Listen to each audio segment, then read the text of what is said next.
یہ حدیث جامع ترمذی میں بھی موجود ہے، یہ حدیث سنن ابن ماجہ میں بھی موجود ہے، اور یہ حدیث مشکات المصابیح میں دوسری جلد کے اندر دعاؤں والے چیپٹر کے اندر ہے کہ نبی علیہ السلام نے ایک دعا تعلیم کی ایک صحابی کو۔ یہ مشکات المصابیح میرے ٹیبل پہ رکھی ہوتی ہے، اس کی دوسری جلد میں اگر آپ آئیں تو جامع دعاؤں کا بیان، اس کی جو تیسری فصل ہے اس میں انٹرنیشنل نمبر کے مطابق مشکات میں 2495 ہے، ترمذی میں یہ ہے 3578، اور سنن ابن ماجہ میں یہ حدیث موجود ہے۔ یہ حدیث کچھ یوں ہے کہ سیدنا عثمان ابن حنیف رضی اللہ تعالیٰ عنہ کہتے ہیں کہ ایک نابینا شخص نبی علیہ السلام کے پاس حاضر ہوا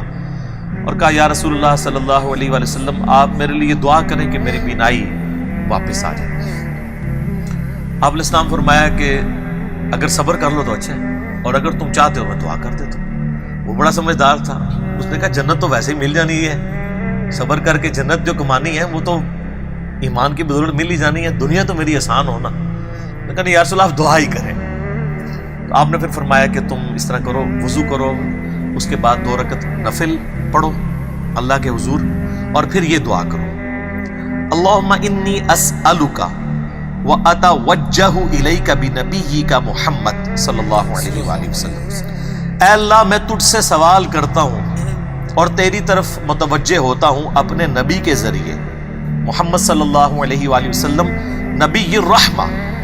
جو کہ نبی رحمت ہے، انی توجہت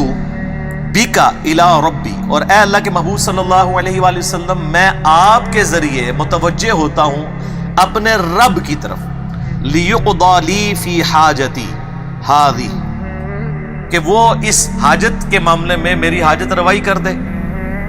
اللہم فشفعہ فی،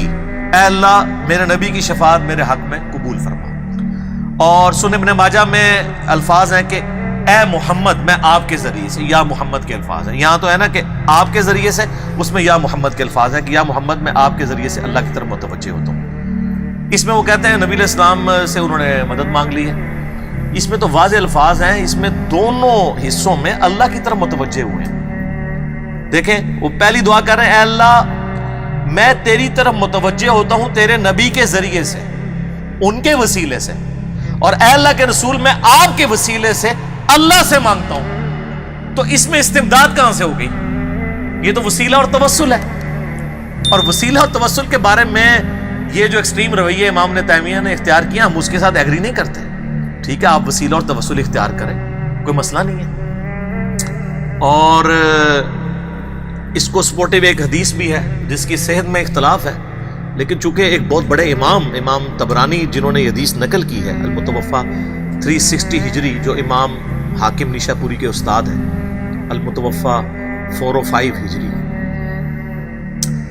امام طبرانی نے کتاب لکھی المعجم الکبیر، طبرانی کی کتاب، اس میں یہی حدیث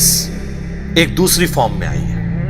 اگرچہ اہل حدیث اس میں تھوڑا اختلاف کرتے ہیں، لیکن امت کی اکثریت اس کی صحت کے اوپر اتفاق کرتی ہے، امام طبرانی خود بھی۔ میں ان بحثوں میں نہیں پڑتا،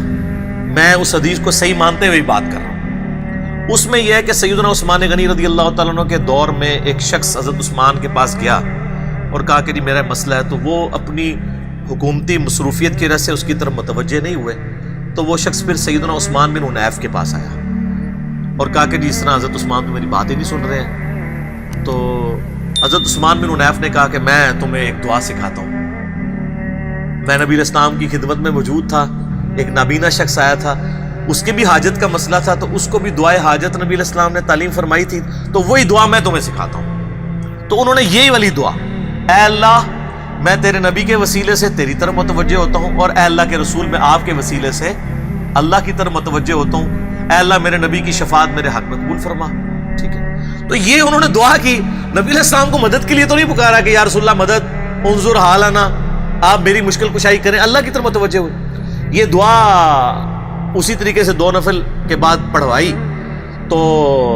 حضرت عثمان کی طرف سے بلاوا آ گیا، انہوں نے مسئلہ حل کر دیا۔ تو حضرت عثمان بن حنیف کا وہ پھر شکریہ ادا کرنے کے لیے آیا، تو انہوں نے کہا یہ دعا میں نے تمہیں سکھائی ہے، اس دعا کی برکت سے یہ ہوا ہے۔ وہ کہتے ہیں یہ دیکھیں اس دعا سے ثابت ہو گیا کہ نبی علیہ السلام کو آپ مدد کے لیے پکار سکتے ہیں۔ سر اگر مدد کے لیے ہوتا تو یا ہوتا اغثنی یا رسول اللہ، المدد یا رسول اللہ کہیں موجود ہے؟ وہ دعا کے طور پہ انہوں نے تعلیم کیا ہے، ٹھیک ہے آپ کریں، ہمیں کوئی اعتراض نہیں ہے۔ نبی علیہ السلام کو مدد کے لیے تو اس میں نہیں پکارا، کہا ہے کہ اے اللہ کے رسول آپ کے وسیلے سے متوجہ ہوتا ہوں، اللہ تعالیٰ ہماری بات پہنچا دے، اس میں کوئی اختلاف نہیں ہے۔ ہم تو یہ بھی مانتے ہیں کہ سنن نبی داؤد میں صحیح سند کے ساتھ حدیث ہے، جب کوئی شخص میری قبر پہ آ کے سلام عرض کرتا ہے، اللہ میری روح لوٹا دیتا ہے، میں اس کے سلام کا جواب بھی دیتا ہوں۔ وہ اللہ کا معاملہ ہے، یہ سارے معاملات برزخی ہیں۔ لیکن اس کو دنیاوی اگر کہیں گے تو پھر میں آپ سے کہوں گا کہ اس سلام کا جواب ہم سنتے تو کوئی نہیں ہے۔ اگر وہ دنیاوی ہو تو ہم سن بھی رہے ہوں، ہمارا پہنچنا بھی برزخی ہے، آپ علیہ السلام کی روح کا لوٹنا بھی برزخی ہے، اور اس کا جواب دینا بھی برزخی ہے۔ وہ اس ٹائم اینڈ سپیس کی چیز نہیں ہے، لیکن یہ اس کو حقیقی اور حصی بنانا شروع کر دیتے ہیں، اس حوالے سے وہاں سے اختلاف شروع ہو جاتا ہے۔ تو سر یہ اس حدیث سے مجھے بتائیں، استعانت کو یا استمداد کو گھسیٹ کے ثابت کرنا، تو میں اس کے اوپر وہی بات کروں گا کہ یہ اسی طریقے سے ہے جیسے کوئی جو ہے وہ نعت کے فضائل کے ذریعے ڈسکو قوالیاں ثابت کرنا شروع کر دے۔ وہ دو الگ چیزیں۔